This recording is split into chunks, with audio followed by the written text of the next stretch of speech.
I like to imagine high school as a very high mountain. It's where all of us have to embark on a 1365-day journey to reach the ultimate goal, graduation. 4 years ago, I only had a vague idea of just how much this monster journey would change my life forever. When I started freshman year, I thought, this should be easy.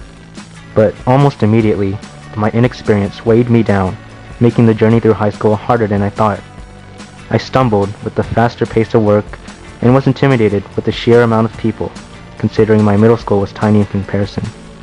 However, I learned right away to see the good side of such a large diversity of people. For one, making friends was much easier, and I soon learned that meeting new people was essential if I wanted to survive. If I slipped, my friends would be there to catch me and me to catch them. From this, I became a little less inexperienced in dealing with school. So, as a whole, all went well in 9th grade.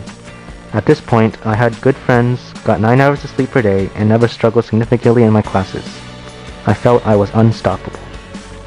But then 10th grade came along, and this was the point where I got separated from some friends due to different schedules in AP classes. For me, I decided to take the AP path.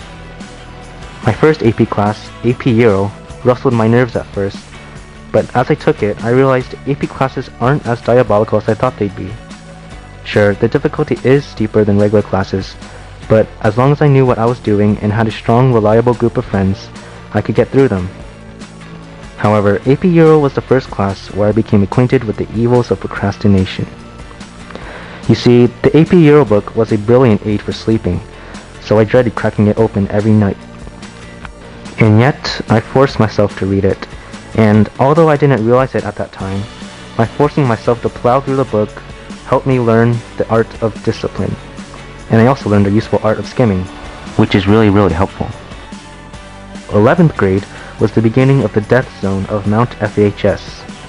At this point in the journey, it was when the weak-hearted were weeded out, when the teachers started becoming homework happy, and when my abilities were tested to their absolute limit. And yet, it was junior year where I grew up the most. It was this year when I started to realize others were just as imperfect as me, even teachers. For example, when my AP chemistry teacher, Mr. Orm, started to tell us stories of himself and of the mistakes he made in the past, I started to realize that it's okay to be imperfect. Orm could have been just as bad as I was, a concept that really made me feel better. So, probably the absolute most difficult part of 11th grade was a combination of AP Chemistry and AP English 3. Several times in AP Chem, I struggled harder than I ever have before, and sometimes the class really left me defeated. But you know, what is defeat? Nothing but education, nothing but the first step to something better. Getting back up from defeat is one of the most important things I've ever learned in high school. On the other hand, AP English proved to be difficult because I am a terrible English student. But it was through difficult classes like English that made me realize my greatest fear was probably criticism. I mean, I knew I shouldn't be afraid of it, my rational side told me that, but I just was. However, as the year went on, I eventually got over this fear and saw the crucial purpose of criticism. That is, inside every criticism is a nugget of truth.